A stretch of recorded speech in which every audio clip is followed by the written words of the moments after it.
Well, hello everybody and welcome back to the channel. Thank you so much for being here.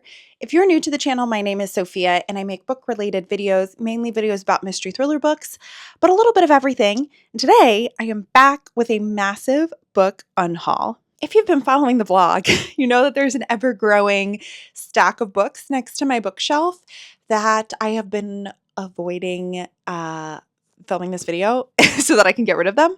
So today I'm going to be going through all of the books that I'm getting rid of. It is going to be quite a lengthy video because there are a lot of them. So I'm going to keep it pretty brief about each one. If you have questions though, let me know because I would love to chat more in the comments. Without further ado, let's get into it. All right, starting off with Weather by Jenny Awful. I read this for a book prize a long time ago. I think I gave it 2 or 1 stars. I really didn't resonate with it and I don't see me rereading it. It's a book about climate change, kind of a contemporary way. Some readers love this. It just wasn't for me. Next, we have the entire Truly Devious series. This is kind of a hard one for me to part with because I did enjoy them. They're one of the first full-length mystery series that I read on my channel.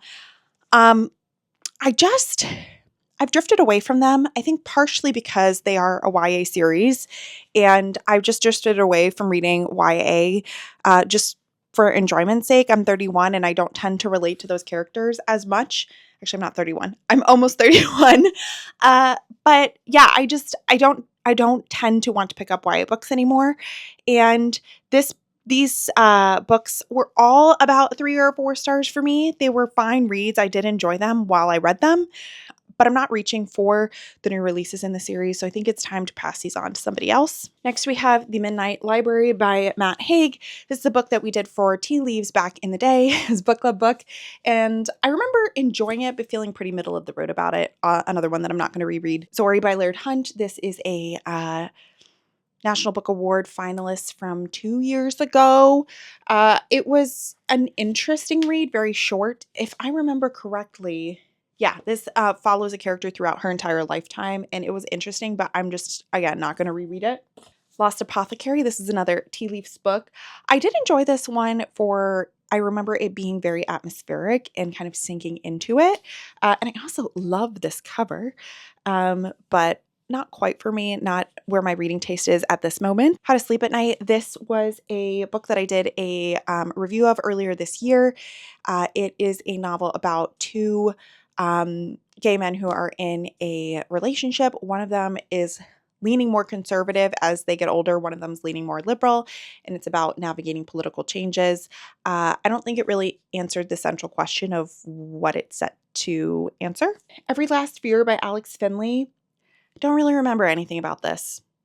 And if it's that forgettable, and I think I only read it about like 2 or 3 years ago, probably not a good sign. Dominicana by Angie Cruz. I read this recently.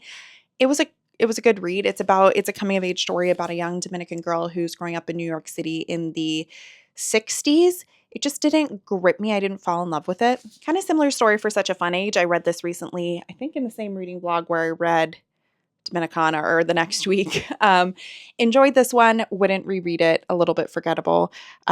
This does talk about a lot of really important issues regarding race, performative allyship, and it is quite like again, readable book. Like, it wasn't boring by any means, but just not a book that I'm still thinking about. Flamingo by Rachel Elliott. Again, this just didn't grip me. It's about 2 families who live next to each other and kind of the interplay between those families over many, many years. I just found the characters of this to be like annoyingly 2-dimensional, but in a very, very whimsical way. And it was kind of heartwarming in some ways, but also kind of irritating. Like, they didn't feel like characters that I could fully understand or get behind. Too Good to Be True by Carola Lovering. I did enjoy this one. I read it in a reading vlog, actually, I want to say 4 or 5 years ago. This was a solid book. Like, it was entertaining. The twist in this really shook me. I don't see me rereading it, though. You're Invited by Amanda J. Atiza. I read this for a reading vlog when I was planning my wedding, where I read wedding thrillers, and this was very middle of the road too, and also forgettable. The Ghostwriter by Julie Clark, one of my more disappointing thrillers of the year, but again, one that other readers have absolutely loved. So I think this is one that will be happier in somebody else's home. But it's about a woman who ghostwrites her father's book, and her father is accused of murdering his siblings. And so she's kind of investigating the crime. I have some questions for you by Rebecca Mackay. This is a book that I deeply wanted to love because of how much I love The Great Believers by Rebecca Mackay and the fact that this is a mystery book and it seems like something I should love, like my favorite genre by an author that I absolutely love. But I was just unbelievably bored about this. My Friends by Hisham Attar. This was a finalist for something, National Book Award, I think, last year. I enjoyed it. I haven't really thought about it since I read it, unfortunately. The Prophets by Robert Jones Jr. I did really enjoy this one when I read it. I also read it for a book prize quite a while ago. This is, it says a singular and stunning debut novel about the forbidden union between two enslaved young men on a deep South plantation, the refuge they find in each other, and the betrayal that threatens their existence. I remember enjoying this one. I just think that I'm not going to reread it, so I'll pass it along to another reader. Traveler at the Gates of Wisdom by John Boyne. John Boyne used to be one of my absolute favorite authors. He is a very problematic individual, and some of the things that he has said about the trans community, or all of the things that he has said about the trans community. I never actually ended up reading this one. This was one of his releases that came out, I want to say like 4 years ago or so. And I was really excited when I picked it up because of how much I loved books like The Heart's Invisible Furies, Ladder to the Sky, like books that I just loved so deeply. And so I will keep those on my shelf, but I'm not going to read anything new from him since he's made those statements. So I'm going to just pass this one along. Behind Her Eyes by Sarah Pinborough. I remember the twist of this really making me angry.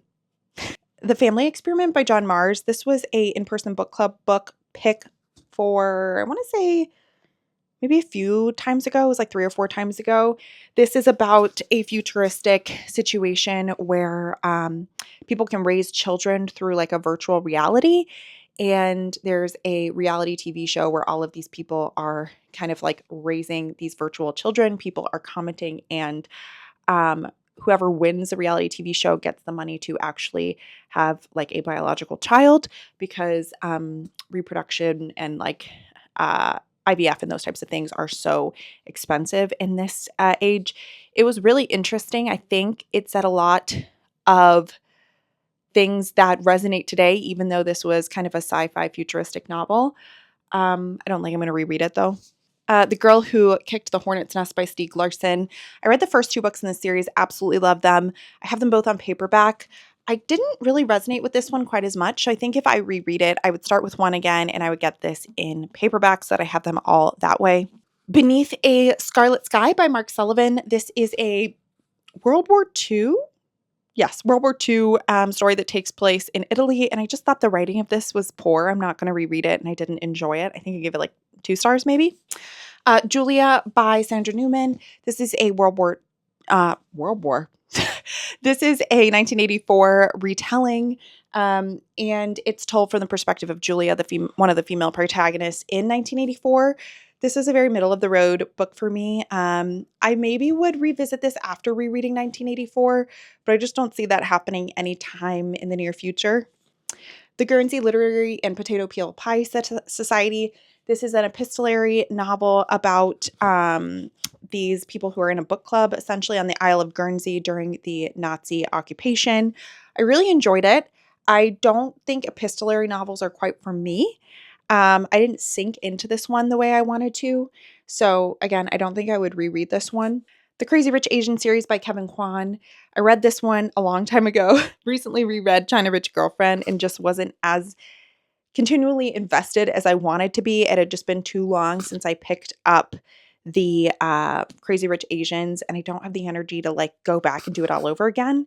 Although I do like Kevin Kwan's standalone, so I would pick up new standalones that he comes out with. A couple of DNFs from my wedding week.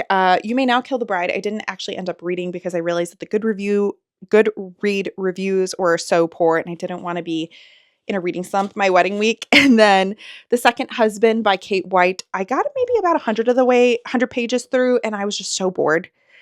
It wasn't quite for me. So I'm going to get rid of both of those. 5 Tuesdays in Winter, short stories by Lily King. I thought about keeping Lily King books because she's coming out with a new one um, this year, and I'm forgetting what the title is, but I'll pop it up on the screen. I don't remember anything about this, and it feels silly keeping something on my shelf that I've read in the past year and I don't remember anything about. And then the last two are for the same reason. They are large print, and I'm unable to read large print books because my brain just can't do it. So we have Mockingjay by Suzanne Collins.